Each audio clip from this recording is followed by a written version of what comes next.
5 साल हफीज़ुर रहमान के गुजरे, इनको आप कैसे देखते हैं? हफीज़ुर रहमान के 5 साल में कुछ काम बहुत अच्छे हुए, इसमें कोई शक नहीं। गिलगित बल्तिस्तान में खासकर कुछ चीज़ें नहीं भी हुई, लेकिन उन्होंने मैं ये समझता हूँ एज ए जर्नलिस्ट, वो अपने अच्छी चीज़ों को बेच नहीं पाया।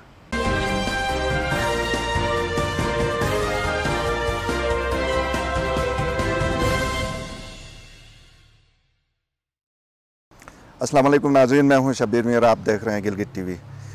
नाज़रीन, वक्त पर इंतखाबात होंगे या नहीं ये तो आने वाला वक्त ही बताएगा, लेकिन सियासी सरगर्मियाँ शुरू हो चुकी हैं। मुख्तलिफ़ पार्टीज़ की तरफ से जो साथी या अपने वोटर सपोर्टर बढ़ाने का सिलसिला भी शुरू है और पार्टियों में शमूलियत का सिलसिला भी शुरू है। अभी कल परसों हमारे सीनियर सहाफ़ी और KPN के एडिटर इन चीफ ही कह लें राजा सुल्तान मकबून ने भी पाकिस्तान तहरीक इंसाफ में शमूलियत इख्तियार की है। तो आज हम राजा साहब से पूछेंगे कि आपने पाकिस्तान तहरीक इंसाफ ही क्यों ज्वाइन कर लिया है। राजा साहब, बहुत शुक्रिया आपकी आमद का। क्यों आपने चूज़ किया सिर्फ पाकिस्तान तहरीक इंसाफ? पार्टियाँ तो बहुत हैं।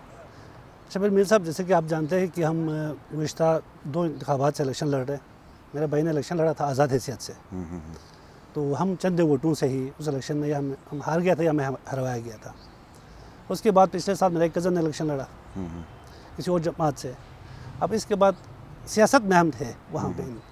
अब लोगों के हमने सियासत करना है, इलाके में लोगों की खदमत करना है, तो हमने किसी पार्टी में तो जाना ही था, क्योंकि आपको पता है हमारा फील्ड ऐसा है कि उसमें ब्लेम लगते हैं, इल्ज़ाम रखते हैं जिस पार्टी को है, तो हम और रहा हुआ था। अब मैंने देखा कि जितने पार्टियाँ हैं, मैं किसी की बुराई नहीं करूँगा, इमरान खान की एक विज़न था, उसकी एक सोच, वो एक सच्चा आदमी, तो उसने थोड़ा सा मोटिवेट किया हुआ था। फिर जफ़र शाह साहब गिलगित बल्तिस्तान के जब सदर बने, तो जफ़र शाह साहब के किरदार, उनकी शख्सियत, गिलगित बल्तिस्तान में मुझे लगा जी इससे अच्छा और कोई नहीं है पार्टी।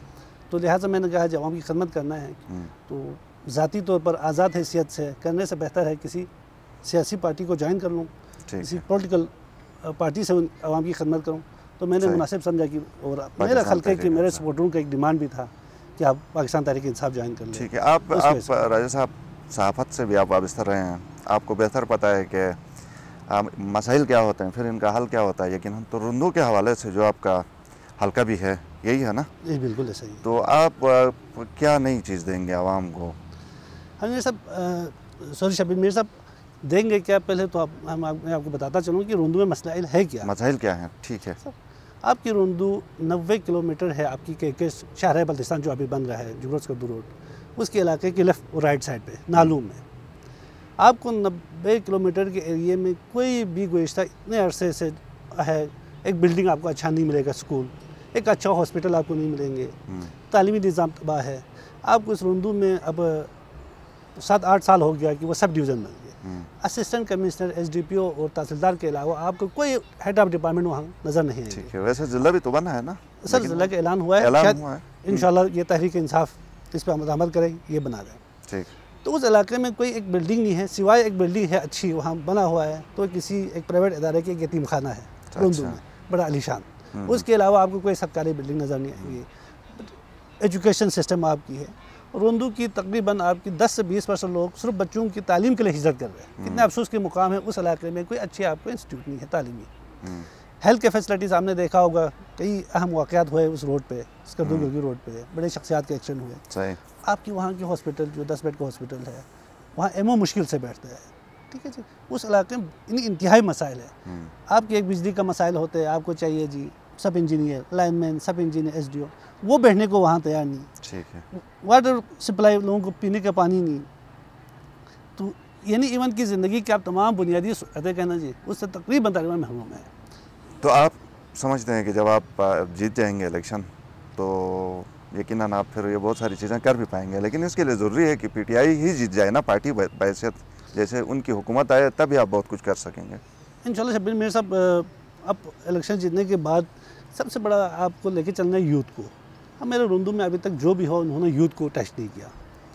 आपकी मेन पावर है यूथ, और इस वक्त रुंदू में जो यूथ है, पढ़े लिखे अच्छे PhD किया हुए लोग हैं, मास्टर्स है, MPhil है, मुख्तलिफ फील्ड में एक्सपर्ट लोग हैं, वो अपने स्किल को उस या स्कर्दू में इस्तेमाल हो रही है, गिलगित में या किसी और प्लेटफॉर्म पे, मेरी कोशिश होगी और मेरी ख्वाहिश होगी मैं यूथ को लेकर चलूँ उर्दू में, यूथ के साथ चलूँ और इनसे मशवरा दूँ, यूथ को इस्तेमाल करूँ, यूथ हमें इस्तेमाल करे, हम उस अपने इलाके के डेवलप को आगे लेके चलें। ठीक है, ये मेरा ठीक है।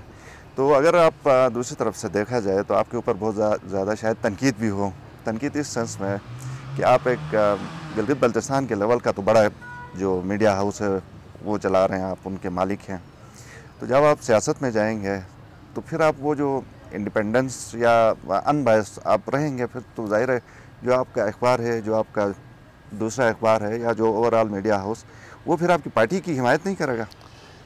नहीं शबीर में ऐसा नहीं होगा। देखो एक मेरिट चीज़ है कि हम पे इल्ज़ाम तो शुरू से लगा रहा मुख्तलिफ, लेकिन जो है इल्ज़ाम लगाने वाले आपकी तारीफ करते हैं मुख्तलिफ अल्फाज पे। मेहदी शाह दौर में मेहदी शाह साहब मेरे भाई के बहुत अच्छे दोस्त थे, हफ़ीज़ साहब, मरहूम मेहदी साहब हमारे एडिटर इन चीफ थे, उनके दोस्त थे, हमारे ख़ुद ज़ाती बहुत ताल्लुकात थे। तनकीद तो हर हुकूमत की रहेगा, लेकिन मेरी कोशिश होगी कि हम बिल्कुल इस इदारे को कि सियासत से या अपनी ज़ाती मफादात से बिल्कुल अलग रखेंगे। अगर मैंने उसको इस्तेमाल करना होता तो मैं अब तक उर्दू में बहुत पॉपुलर हो चुका होता गिलगित बल्तिस्तान में। हमने आज तक न उसको हुआ, हाँ उसको मेरिट पे चलेगा, जिसका जितना स्पेस मिलते हैं। आप और मैं तो हम 10 के लोग हैं ना जी, हमें पता है किसको कहाँ करना है। खबरें कवरेज वो बंदा अपना वेट खुद पैदा कर लेते हैं। तो आप अलग हो जाएंगे अपने मीडिया हाउस से, मतलब उस लेवल जब जहाँ पे पॉलिसी बनती है होगा मैं बिल्कुल अलग होगा। मैंने एप्लीकेशन भी दिया हुआ है कि मुझे 5-6 महीने में ज़रा रश कर लूँगा। ठीक है, इसकी पॉलिसी वही चलता रहेगा जो अब तक चलता रहा है। अच्छा। पॉलिसी में कोई नहीं आएगा, ये बोर्ड ऑफ डायरेक्टर का फैसला है और मुमकिन है कि मैं बिल्कुल साइड पर जाकर बैठूँ, अपना पॉलिटिक्स करूँ, तो इसमें अमल दखल कोई नहीं होगा। अगर मैं रहूँ भी तो कोई इसमें इस पॉलिसी में कोई तब्दीली नहीं आएगा कि किसी को फेवर देना है या किसी को नहीं देना है। वो जो पॉलिसी चल रहा है इलाके के लिए, कौमी मुफाद में जो भी बेहतर होगा वही करेंगे। सही। वैसे ये मुमकिन प्रैक्टिकली आपको लगता है राजा साहब? मैं इसलिए पूछ रहा हूँ कि लोग ये सवाल करेंगे कि आप ज़ाहिर है पार्टी की नुमाइंदगी करेंगे और अगर आप जीत भी जाएँ तो उस सूरत में आप मतलब इन्फ्लुएंस नहीं करेंगे क्या अपनी पार्टी के लिए? उसके अच्छे काम की ज़्यादा तशहीर, उनके बुरे काम को छुपाना, ये नहीं होगा? काम की तशहीर करना वो तो बनते हैं, करूँगा। वो हर पार्टी का ये रहा है कि वो अपने अच्छे कामों की तशहीर, अपने जो तनकीद है उनके लिए डिफेंड करना, ये तो एक उसूल है। ठीक है जी, ये जमहूरियत का हुस्न भी है, वो तो रहेंगे। लेकिन मैं गलत काम के अच्छे अंदाज में पेश नहीं करूँगा, ये किसी के अच्छे काम को गलत अंदाज में ये पेश करने की कोशिश नहीं। ठीक है, एक सवाल है, आप चाहें तो जवाब ना भी दें। सहाफ़ी को वैसे सियासत में आना चाहिए? आना चाहिए,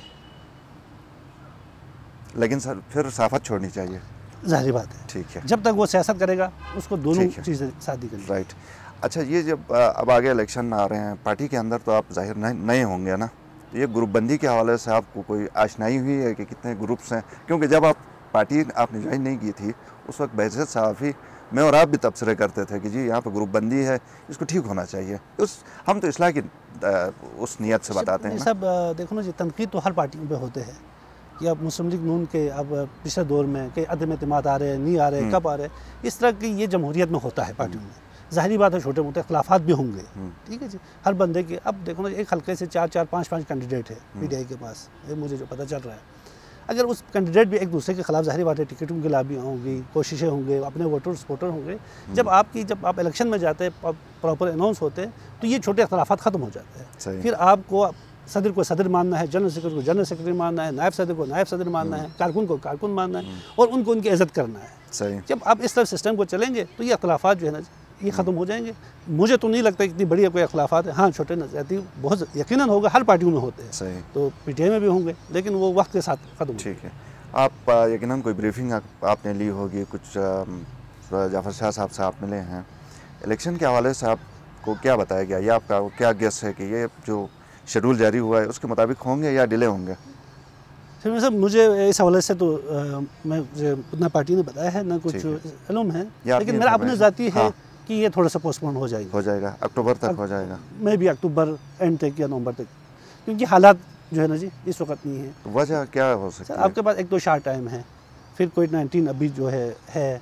अच्छा जी, आपके पास तैयारी नहीं है, आपने नादरा से लिस्टर तो लेना है 10 डिस्ट्रिक्ट में, आपको एक HR चाहिए इलेक्शन के लिए। HR आपके पास जो है ना, आपके एजुकेशन ऑलरेडी सफ़र है, आप उसको यूटिलाइज़ नहीं कर रहे टीचरों को, तो आप कैसे मुमकिन नज़र नहीं आते बज़ाहिर। एज एक जर्नलिस्ट भी हमें देखे माशरे में, तो आपको इलेक्शन पोस्टपोन नज़र आ रहा है, पोस्टपोन होता हुआ। ठीक है, पाकिस्तान तहरीक इंसाफ ज्वाइन करने से पहले कोई शराइत आपके बीच तय हुई? कंडीशनल है, अनकंडीशनल है? अनकंडीशनल। अच्छा, अनकंडीशनल। ये तो बहुत बड़ी बात है। ठीक। अगर आपको टिकट ना भी दें कल तो कोई मसला नहीं? कोई नहीं। देखो पार्टियों में टिकट सर आप देखो ना, ये सब ये नहीं है कि फ़लान आदमी इसका वेट ही है। वो हल्का देखेंगे, पोजीशन देखेंगे, ठीक है जी। फिर उसके बाद डिसाइड होगा कि आया। देखो हर पार्टी की ख्वाहिश होगी कि वो सीट निकाले, वो सीट निकालने के लिए टिकट देंगे। सही। ये अब देखेंगे, अगर मैं सीट निकालने की पोजीशन में है तो मुझे फिक्रमंद होने की ज़रूरत नहीं है, वो टिकट देंगे। सही। नहीं है तो वो जिसको देंगे उसको सपोर्ट करना है। सही। पॉलिटिक्स के हवाले से आपकी भी बड़ी गहरी नज़र रही है, तो ये बल्तिस्तान के हवाले से कहा जाता है बहुत सारे नून लीग वाले खासकर पीटीआई ज्वाइन कर रहे हैं। आपके पास क्या इन्फॉर्मेशन है? नून लीग वाले पीटीआई ज्वाइन कर रहे हैं? बहुत सारे नहीं हो, कुछ लोग ज्वाइन करेंगे।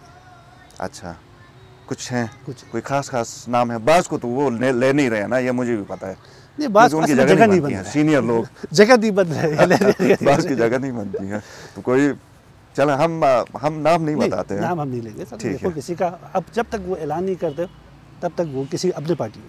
सही। तो ये जो पीटीआई की एक पॉलिसी थी ना कि नौजवानों को लेके आगे आना, नौजवान क़यादत को मौके देना, आप तो एक मिसाल बन सकते हैं, लेकिन ये फिर से अगर पीछे चले जाएं, फिर वही दूसरी पार्टीज़ के लोग तोड़ के लेके आएँ या वो खुद आ जाएं, उनको अकोमोडेट करें और जो पार्टी के साथ जिनकी काफ़ी टाइम गुजरा है उनको नज़रअंदाज करें, तो ये ठीक रहेगा आपके हिसाब से? देखिए मेरे साहब, नौजवानों की पार्टी है, उनको लेके आना चाहिए, लेकिन हम उसमें कुछ संजीदा, देखो नौजवान ही होते हैं, हम जैसे लोग जो है ना जी, मैच्योर लोगों को भी साथ होना चाहिए, कुछ नौजवानों का हिस्सा होना चाहिए। नौजवानों को ट्रेन करना भी ही ये एक हिस्सा है कि आपकी सियासत में, इसका मतलब है वो नौजवानों को ही लेकर आ रहे हैं। अभी आपको देखें जीबी में जितने कैंडिडेट है हर हल्के में नौजवान है। आज वो कैंडिडेट है, मिसाल के तौर पर आज नहीं है तो कल के इलेक्शन में, आने वाले इलेक्शनों में वही नौजवान ट्रेन होकर मैच्योर होकर आएंगे। सही। और यकीनन वो नौजवानों को एकोमोडेट करेंगे। ठीक। आने वाले इलेक्शन में किधर देखते हैं आप पाकिस्तान तहरीक इंसाफ को? जीबी में हुकूमत बना दें अच्छी मेजोरिटी। अच्छा, कितने सीटें आपके हिसाब से मिलेंगी? एज ए पार्टी मैं नहीं कहूँगा, कल तक तो भी मैं जर्नलिस्ट था, एज ए जर्नलिस्ट। हाँ, एज जर्नलिस्ट 16-17 सीटें लोग। अच्छा, इतनी ज़्यादा? हाँ। ये तो बहुत बड़ा मैंडेट नहीं होगा? अगर क्या डिपेंड करता है कि वफाक में या सेंटर में जिस तरह के हालात चलते हैं, फ़र्ज़ करें वहाँ पे इंटेक्ट रहती गवर्नमेंट इसी तरह अच्छे अंदाज में, तो यहाँ पे फिर चांसेस हैं, वहाँ पे लगता है कुछ डमाडोल सी है, तो उसके बावजूद भी आप मैं समझता हूँ कि 16-17 सीटें आराम से जीबी में सिंगल मेजॉरिटी में हुकूमत बनाएंगी, क्योंकि इसकी 2-4 वजह है कि आप जीबी के किसी भी खलके को उठा के देखें, इनके पास 3, 4, 5 कैंडिडेट। पीटीआई को अगर नुकसान होते हैं तो अपने कैंडिडेटों से होगा कि अगर वो इसको एक प्लेटफार्म पे, एक बंदे पे जो पार्टी कहेगी, जिसको टिकट देगी, उस पर इत्तेफाक हुआ, तो मैं तो कहता हूँ जीबी में तारीख में ऐसा नहीं होगा कि इतनी कामयाबी के साथ ये सीट ले गए। अच्छा, वैसे नून लीग ने भी बड़ी सीटें ली थी, जो अभी जो इलेक्शन गया था 15 से तो ऊपर थी ना, 17 तकरीबन 16 सीटें, 16-17 गालिबन थी। सही। तो नून लीग के साथ मुकाबला आप नहीं देखते हैं या नहीं? पीटीआई का मुकाबला खलका वाइस होंगे जी, कुछ खलकों में नून लीग के साथ होंगे, कुछ जगहों पे पीपल पार्टी के साथ, मैं भी आज़ाद कैंडिडेट के साथ भी हो सकते हैं, ठीक है जी, JUI के साथ भी है, उनकी MWM के साथ भी, कुछ खलकों में तहरीक इस्लामी के साथ, यानी मुख्तलिफ खलकों में मुख्तलिफ लोगों के साथ मुकाबला होगा, लेकिन जहाँ मुकाबला होगा पीटीआई के साथ ही होगा। ठीक है।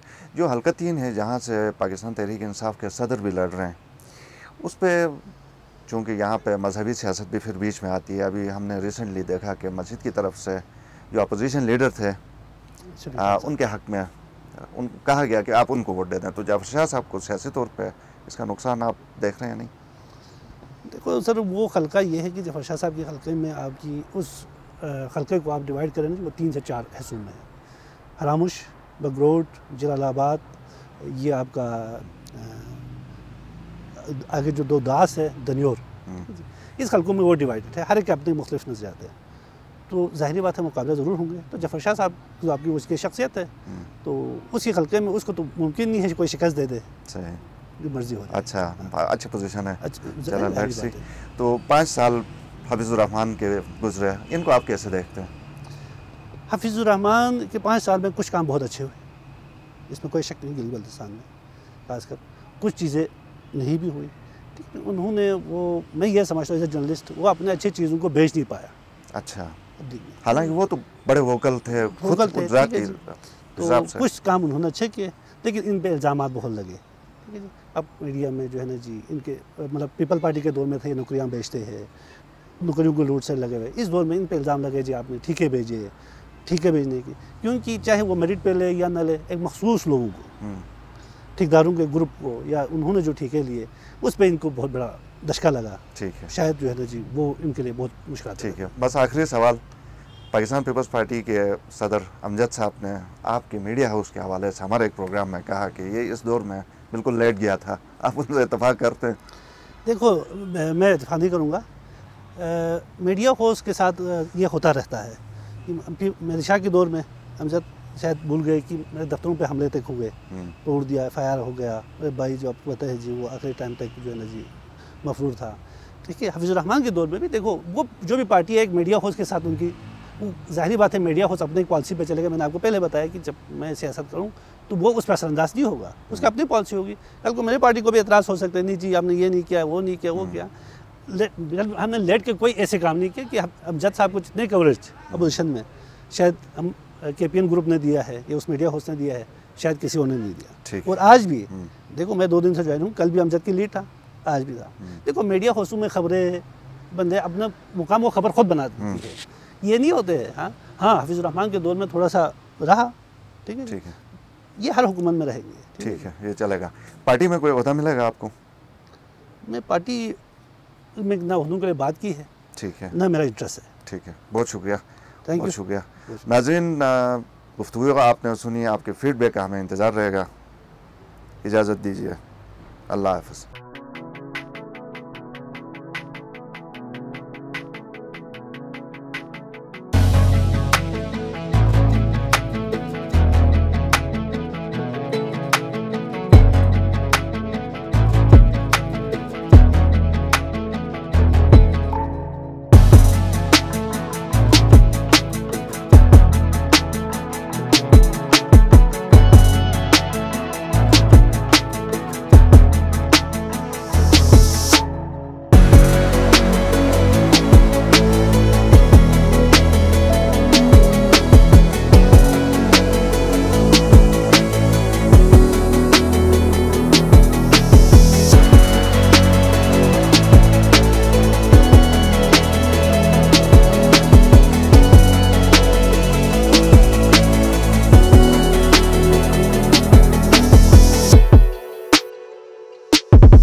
सर्विसेज के सभी मौजूद राब्ता करें 0346923706।